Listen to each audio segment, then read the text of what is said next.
Lu tahu nggak, ada satu perempuan di Alexandria yang berani ngelakuin hal yang bahkan banyak pria paling berkuasa pun nggak berani. Berpikir bebas, di zaman ketika berpikir bisa bikin lo dibunuh. Namanya Hypatia dari Alexandria. Perempuan pertama yang dikenal sejarah sebagai ilmuwan sejati, bukan karena dia cantik, bukan karena dia bangsawan, tapi karena otaknya ngalahin zamannya.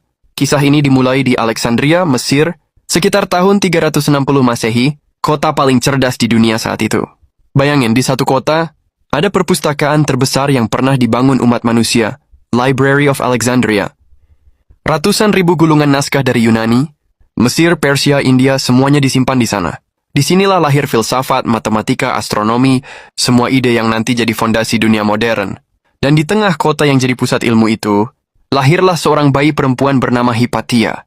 Ayahnya, Theon dari Alexandria, seorang matematikawan dan astronom, adalah salah satu ilmuwan terakhir yang masih aktif di perpustakaan itu. Theon beda dari ayah lain. Dia nggak ngelihat anaknya cuma sebagai perempuan yang harus menikah, tapi sebagai otak yang bisa diasah. Dari kecil Hypatia udah belajar matematika, logika, astronomi, filsafat, bahkan olahraga, biar tubuh dan pikirannya seimbang. Ayahnya sering bilang, kalau mau pikirannya jernih, tubuhmu juga harus kuat. Dan bener aja, Hypatia tumbuh jadi simbol keseimbangan antara kecerdasan, disiplin, dan keberanian. Waktu dia remaja, Alexandria mulai berubah. Kekaisaran Romawi udah lemah, Kristen mulai naik jadi kekuatan besar, dan kota yang dulu jadi tempat mencari ide dan pertanyaan bebas, malah pelan-pelan berubah jadi medan konflik antara iman dan ilmu. Tapi Hypatia nggak peduli. Dia terus belajar, terus ngajarin orang. Dia ngajar di Museum of Alexandria, semacam universitas kuno. Murid-muridnya datang dari Roma, Athena, Suria, semuanya pengen denger dia ngomong. Dia bukan cuma ngajarin rumus, dia ngajarin cara berpikir. Dia ngajarin gimana logika bisa ngalahin prasangka. Dan yang paling penting, dia ngajarin orang buat jangan takut mikir sendiri. Hypatia percaya bahwa semua pertanyaan, seaneh apapun, layak ditanyakan.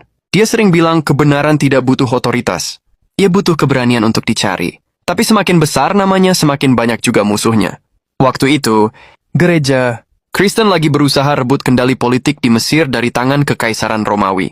Dan Hypatia, perempuan ilmuwan, dan pemikir bebas, adalah simbol yang paling menakutkan buat mereka. Dia dekat dengan Orestes, gubernur Romawi di Alexandria, yang lagi konflik sama Uskup Cyril, pemimpin gereja waktu itu. Hypatia nggak ikut politik, tapi karena Orestes sering datang ke rumahnya buat diskusi filsafat dan sains, orang-orang mulai nyebar rumor. Hypatia adalah penyihir. Hypatia lawan gereja. Hypatia yang bikin Orestes menentang Tuhan. Dan di kota yang mulai dikuasai fanatisme, itu tuduhan yang mematikan. Pada tahun 415 Masehi, Alexandria mendidih. Kerusuhan agama pecah, masa fanatik